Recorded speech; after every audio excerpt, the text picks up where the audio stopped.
कालू कौवा मस्त मगन पेड़ की टहनी पे बैठा था। तभी बूढ़ी चिड़िया उसे पत्थर मार के भगा देती है। कालू कौवा सोचता है, सबको मुझसे क्या दुश्मनी है, लगता है मेरा काला होना ही मेरी सज़ा है। सब मुझे पत्थर मारते हैं और भगा देते हैं। कालू कौवा सोचता है, अब मैं ऐसी जगह जाऊंगा जहाँ काले होने से किसी को कोई दिक्कत ना हो। रास्ते में उसे एक सुंदर सा हंस दिखता है। हंस को देख के कालू कौवा उसे बोलता है, भाई तुम तो बहुत सुंदर हो, लोग तो तुम्हारी सुंदरता की कितनी तारीफ करते हैं।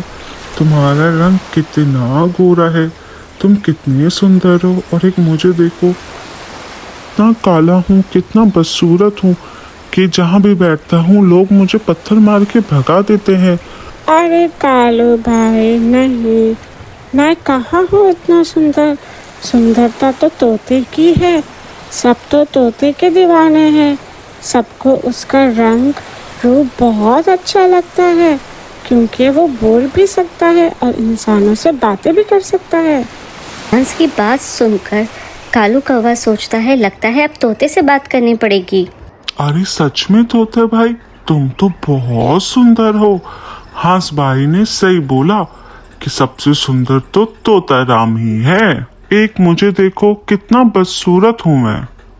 अरे कालू भैया, तुम बदसूरत नहीं, खुश नसीब हो। लोग तुम्हें कैद करके तो नहीं रखते, हमें तो लोग कैद करके रखते हैं, अपने परिवार से भी दूर कर लेते हैं। अगर कोई सुंदर है पूरे जंगल में तो वो मोर है।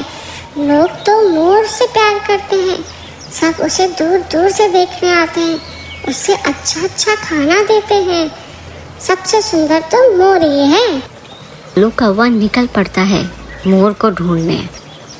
हे मोर, तुम कितने सुंदर हो, तुम्हारे पर कितने चमकीले हैं, तुम बहुत खूबसूरत हो। एक मुझे देखो, ऊपर से काला, ऊपर से बदसूरत, और मेरे पर भी तुम्हारी तरह चमकीले नहीं है।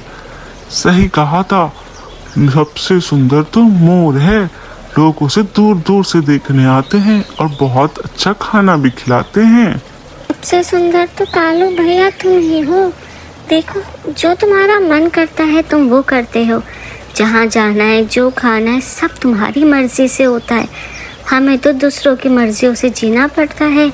हमारे तो पर भी लोग काट के ले जाते हैं, और तुम्हें देखो, जो मर्जी चाहे वो करते हो। सबसे सुंदर तो तुम ही हो, और खुश नसीब भी। मोर की बात सुन के कालू कौवा सोच में पड़ जाता है और सोचता है, बात तो सही है। हंस हो, तोता हो या मोर हो, सबको कैद करके रखा जाता है। कम से कम मैं खुले आसमान में अपनी मर्जी से उड़ तो सकता हूँ, अपने परिवार के साथ तो रह सकता हूँ। इन सब बेचारों को तो लोग कैद कर लेते हैं। कौवा घर जाते हुए बहुत खुश था, क्योंकि उसे समझ आ गया कि वो कितना खुश नसीब है कि अपनी मर्जी से जहाँ चाहा वहाँ उड़ सकता है, जो चाहे वो कर सकता है।